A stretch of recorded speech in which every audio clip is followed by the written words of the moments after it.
Hey guys, welcome back to another video, and today we are continuing Jurassic Crater, and we are going to build out the pyroraptor enclosure. So the idea of this enclosure, right, is that it will go off this side and it will kind of spin around and then go through another way. It's kind of hard to explain, and then I'm probably going to have an intersection here, but it's hard to explain, but we'll make it work anyways. So yeah, in the last episode, if you haven't seen it, I built this area with a Dinocheirus, Diplodocus, Stygimoloch, and Stegosaurus enclosure. And we decorated a bit of here, and then we just added some more decorations around the park pretty much. So I'm going to start speed building this, and you will see the results once I'm done with the speed build. So here we go.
So we've finished the speed build, and this area is what turned out.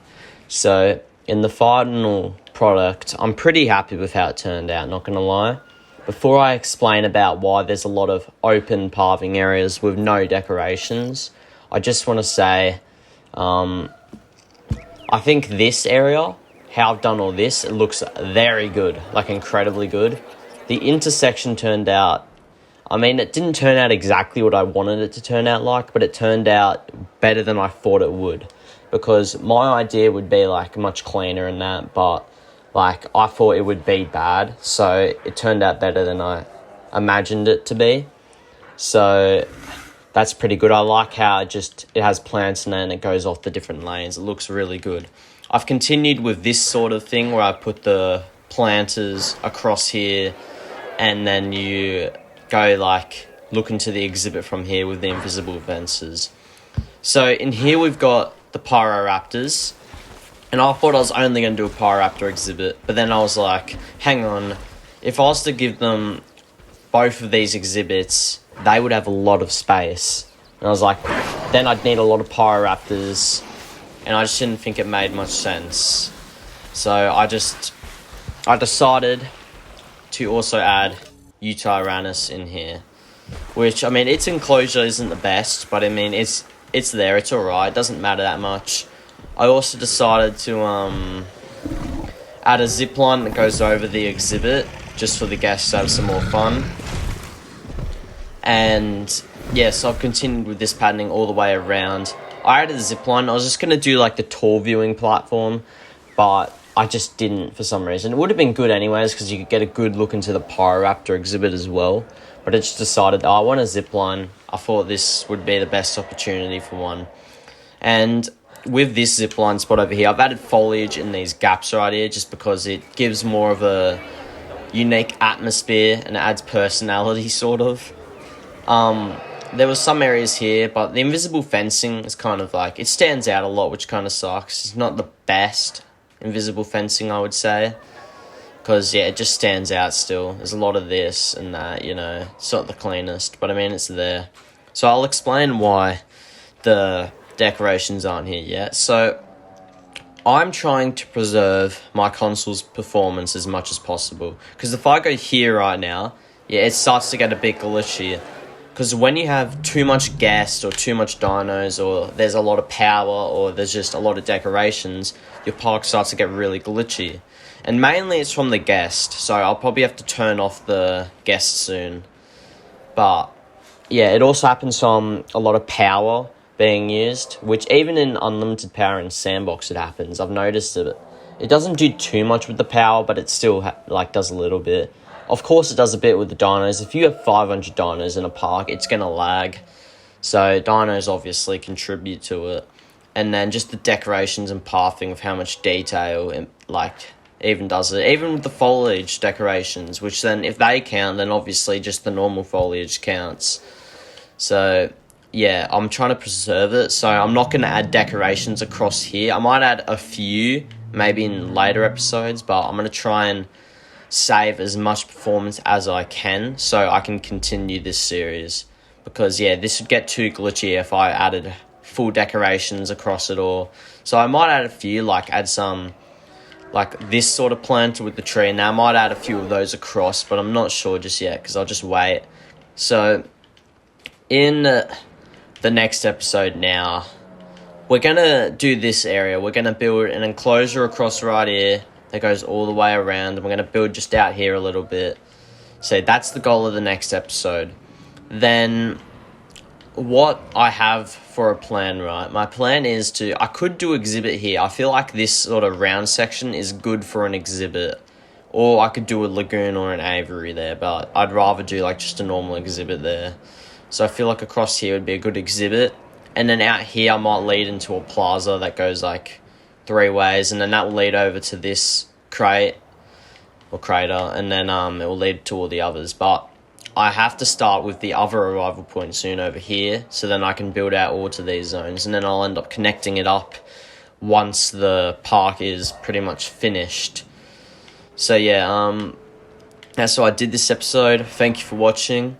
Please like and subscribe, give me some ideas in the comments for this park, and yeah, see everyone later.